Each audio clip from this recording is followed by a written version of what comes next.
Hello there, listening friends. Welcome back to Nature and Science for Kids. How are you? I'm doing very well. Thank you for asking. And I'm glad you're here with me for another episode here. This one is interesting.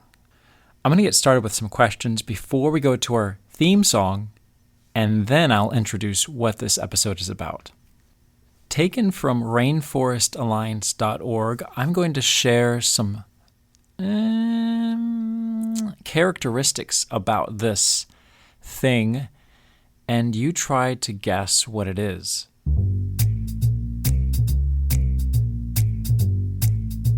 So this thing is a natural body made up of, and I'm going to list some things, but when I say body, I'm not talking about a human body or even an animal body.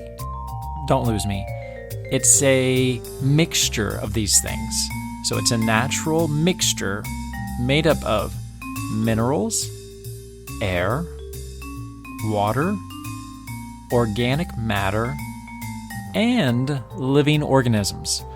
Whatever this naturally occurring mixture is, includes all of that, and the living things. Organisms is just a nice word for living things. So with that said, you think about what it could be, and we're going to go to the theme song, and then I'll share.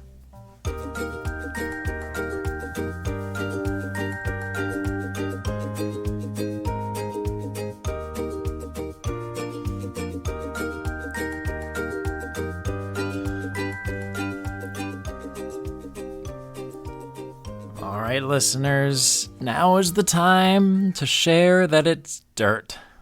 Yep, good old-fashioned dirt, otherwise known as soil, and we'll talk about the difference between dirt and soil here shortly, but dirt or soil is a natural body or mixture made up of minerals, air, water, organic matter, and living organisms. By the way, when we say organic matter, we're not talking about the bananas you buy at the store, which are organic, if you buy organic things. We're talking about things that are natural.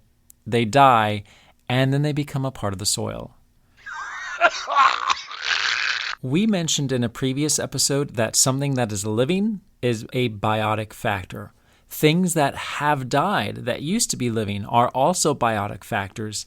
So things like, let's say a tree, it falls, it decomposes, it becomes a part of the soil. It's still a biotic factor, and it's giving its life, passing it down into the dirt and the soil.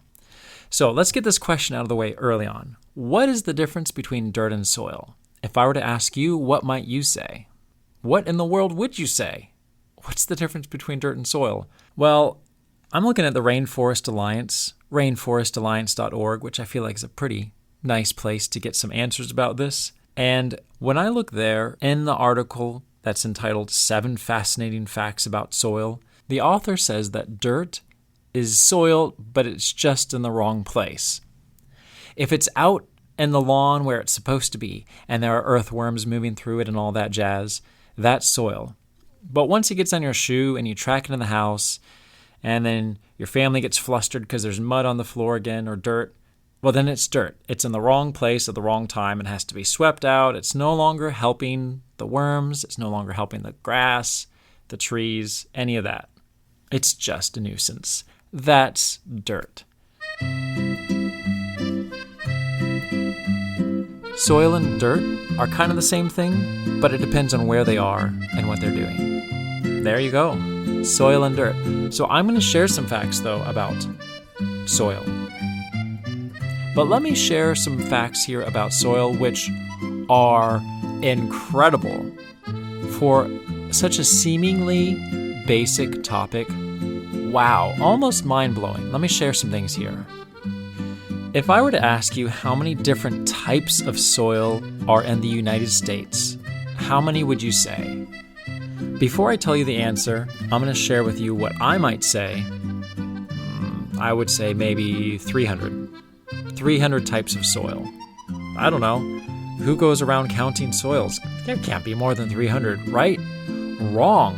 I would have been so wrong.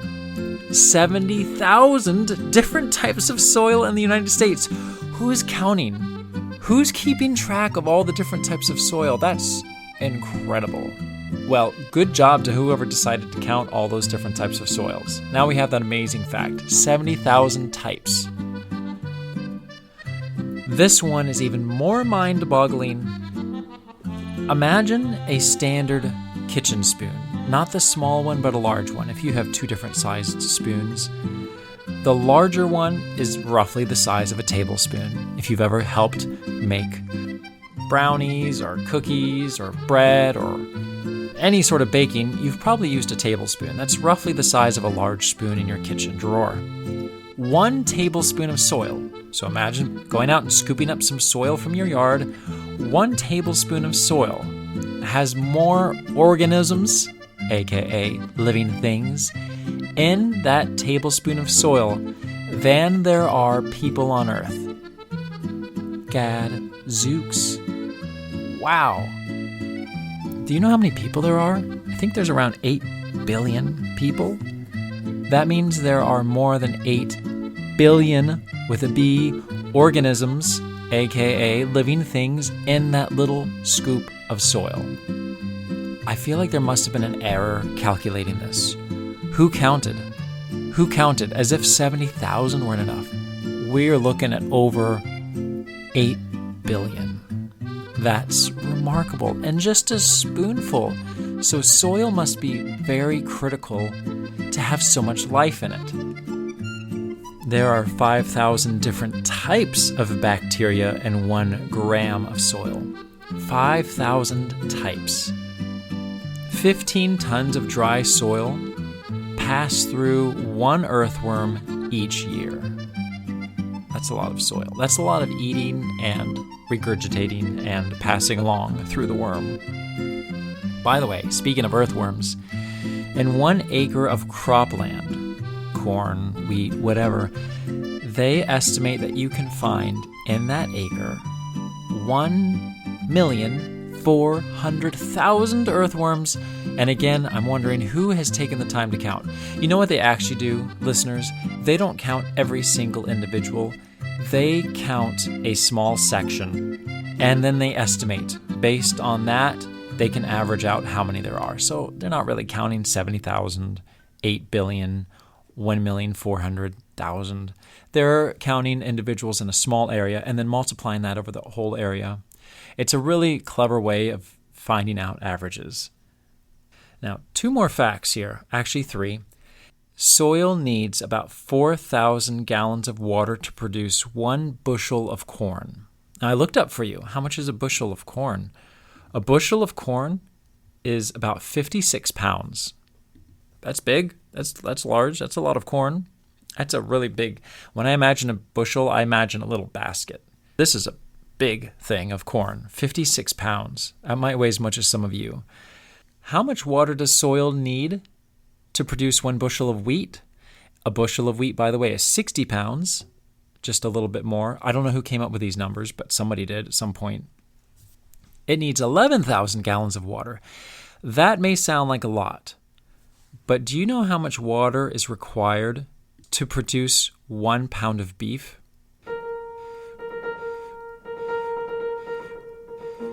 2,000 gallons of water per pound of beef. Now, if we multiply that out times 56 pounds, like the corn, you are looking at over 100,000 gallons of water. Which is more efficient? 4,000 gallons of water for corn, or over 100,000 gallons of water for beef?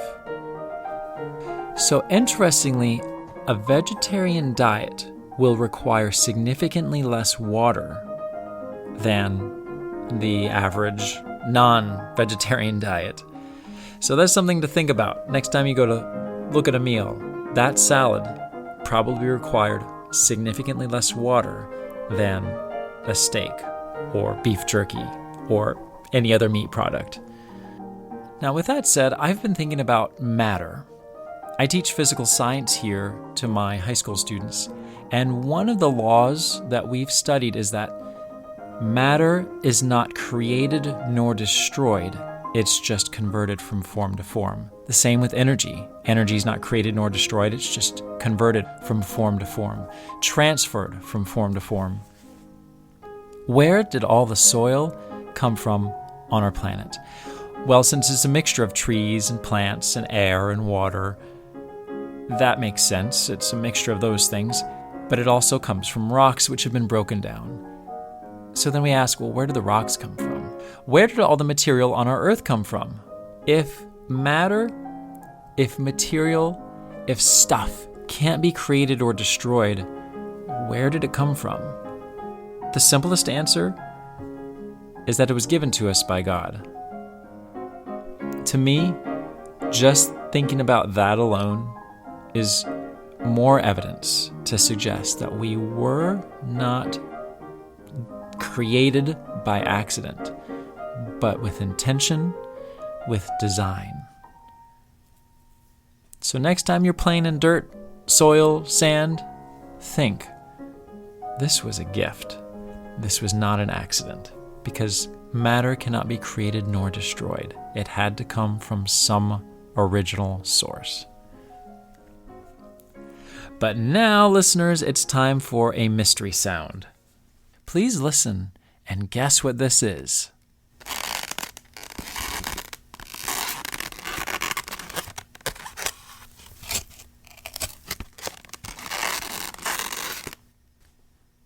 Does that sound as familiar to you as it does to me? I'll share the answer on our next episode.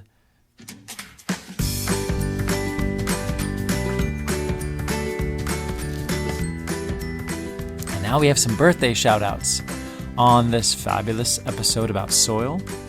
Sophia is having a birthday, as well as Maya and Spencer, Josiah, Ariella, Ted, and Elijah. That's fabulous. Happy birthday to each of you during this time of the year, this very middle of fall. What a lovely time of year. May you be blessed and a blessing. Fitz and Isa, this episode has been for you. I'm Moose Jaw Matt. Until next time, keep exploring your world.